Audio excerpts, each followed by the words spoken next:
হেফাজতের উপর বর্বরতার এক যুগ আজ, বিচার চেয়ে আন্তর্জাতিক ট্রাইব্যুনালে অভিযোগ।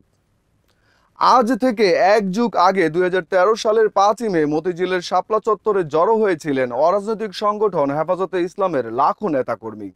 সেই সমাবেশ থেকে পেশ করা দাবিকৃত বিষয়ে ওই সময়ের আওয়ামী লীগ সরকারের পক্ষ থেকে কোনো সমাধান না হওয়ায় সমাবেশ অব্যাহত থাকে।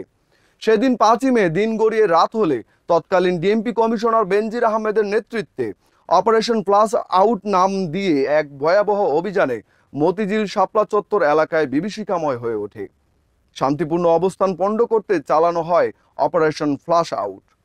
অভিযানে হতাহতের ঘটনা আজও রহস্য আবৃত।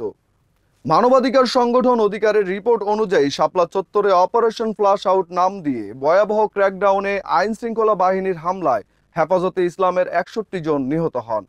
নিহতদের নাম পরিচয় ইতিমধ্যে প্রকাশ করেছে সংস্থাটি।